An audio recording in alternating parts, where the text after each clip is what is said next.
yang tercinta, kami sekarang berada di Desa Jambuer, Kecamatan Kromengan, tepatnya di lereng Gunung Kawi. Kami akan mewawancarai Ibu Supini yang mana beliau mengidap penyakit asam urat. Assalamualaikum. Saya dengar sakit asam urat. Ya, itu kira-kira keluhan-keluhan apa yang Ibu rasakan dan mungkin sudah berapa lama asam urat Ibu itu Ibu derita? Mungkin saya menderita sakit asam urat ini mungkin ya sudah lama Pak, tapi tidak saya rasakan. Mungkin ini gejala-gejala rasanya kena asam urat ini ada benjol-benjolan di tangan saya. Ini ada 1, 2, ini di perut juga ada benjolan itu. Dan waktu saya sakit asam urat itu pokoknya ngeri sekali. Sakitnya itu nyeri, sakit. Jadi rasanya seakan-akan seperti nggak bisa hidup rasanya Pak. Ini Pak, dan saya benjolan ini sudah tumbuh kira-kira 15 tahun Pak. Tapi tidak saya rasakan sama sekali. Periksa-periksa itu katanya dokter-dokter nggak apa-apa, jadi ya tenang-tenang. Lama-kelamaan agak nyeri. Itu di kaki itu ada kaku-kaku sedikit, geringingan itu. Terus setelah itu mau hari raya itu terasa sering kaku itu di kaki itu sering kaku. Gitu, Bu. Nah, sering kaku, panas gitu.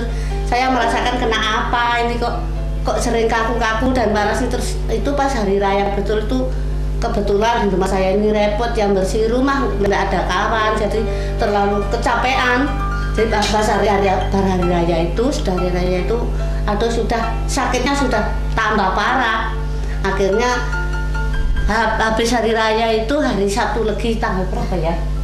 Ya lupa tanggalnya. Itu mulai saya nggak bisa jalan itu Pak. Sakitnya sudah nyeri sekali. Saya bersih-bersih di karangan itu sudah kembali sudah nggak bisa jalan sudah. Ya itu sudah. Seperti orang lumpuh itu. Iya, nggak lumpuh tapi untuk jalan tuh nggak bisa kakinya sakit. Pak. Iya sakit.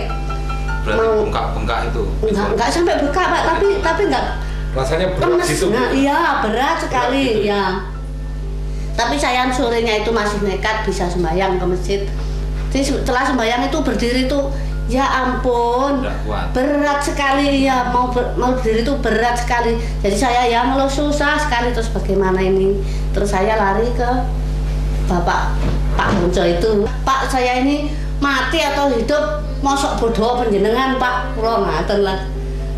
Rasanya nggak bisa berjalan tuh ya pernah tapi ya bukan sakit ini Pak ya sakit biasa-biasa itu aja. Setelah merasakan sakit yang ini saya sudah pokoknya pasrah sama Pak Bonco. Kalau bisa Pak saya itu jangan sampai masuk rumah sakit sebab saya tidak punya keluarganya cuma anak saya dan ibu saya sudah jemput. Jadi bagaimana saya jadi mosok bodoh Pak penjenengan kula pati uripe mosok bodoh penjenengan lajeng kula ngaten dados sampun. Pak Ponco itu di sini pekerjaannya sebagai apa, Bu? Petugas kesehatan desa Pak. Oh, petugas kesehatan seperti mantri gitu. Nah, Pak Mantri. Pak Mantri ya. Ya, Pak Mantri. Terus setelah berobat ke Pak Ponco, Bu, ya. Ya. Bu Supini disarankan untuk pakai obat apa saja atau diberi obat apa saja? Sama Pak Ponco ya dikasih tahu ini berhubung ada obat produk baru ini katanya Pak Ponco itu yang dari NASA itu. Ya saya manut saja Pak sama Pak Ponco, pokoknya saya pasrah ya apa yang disuruh konsumsi saya turuti saja. Jadi akhirnya ya sekarang saya ini enak ini Pak berkat dari NASA ini. Mungkin bisa ditunjukkan Bu produk-produk kesehatan dari NASA yang Bu Supini konsumsi ya. Ini Pak yang saya konsumsi dari NASA ya Pak Ponco memberitahu itu ini dari Prolopil, beras merah, lecitin dan wang teh ini Pak. Kenapa Bu Supini setelah ditawari oleh Pak Ponco kok tertarik mengkonsumsi produk-produk dari NASA ini? Ini loh Pak, saya bisa tertarik sama Pak Ponco itu dikasih tahu sama Pak Ponco.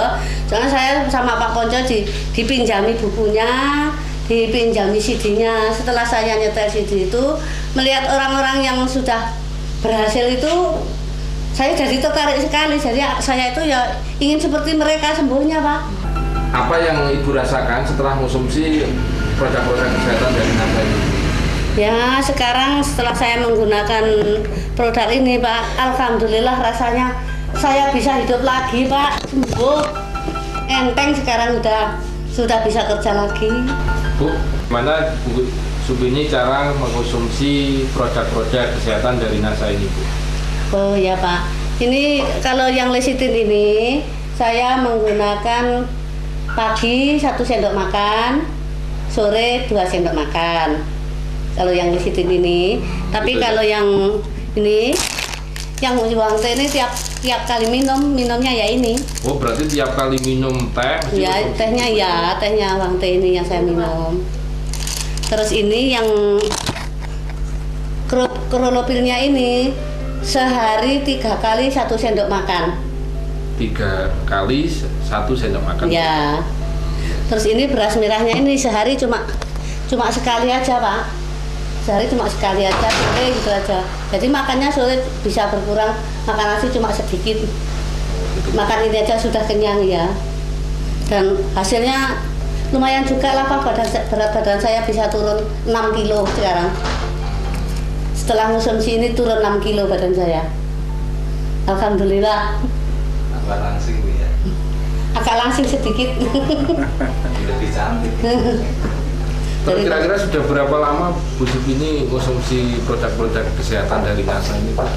Ya kurang lebih 3 bulan. Oh, sudah 3 bulan? Ya 3 bulan. Waktu Ibu pertama kali minum klorofil atau waktu pertama kali minum lecitin itu bisa langsung dirasakan atau bagaimana Bu? Waktu pertama kali? Pertama kali itu sehari, 2 hari, 3 kali itu sakitnya bukan main Mas. Begitu minum. Tapi ya minum lecitin itu sehari, 2 hari, 3 kali hari itu sakit sekali. Tapi saya nggak putus asa. Barangkali begitu efeknya obat, jadi ya saya nggak putus asa. Terus saya teruskan aja, akhirnya ya sukses ini.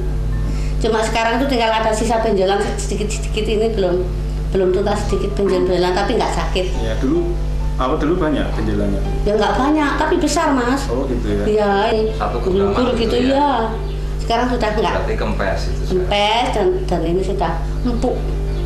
Sudah nggak sakit Bu ya? Nggak sakit. Dulu ini biarpun besar ya nggak sakit, tapi ya lainnya yang sakit itu dekat-dekatnya masalah. Kalau yang benjolan ini nggak sakit, tapi yang dekat-dekatnya itu yang sakit Pak. Terus kan? Berat sekali, nggak untuk jalan tuh nggak bisa. Sekarang sudah enak sekali. Ya sudah bisa kerja lagi. Untuk lari-lari bisa Bu? Bisa, sudah sembahyang sudah normal lagi.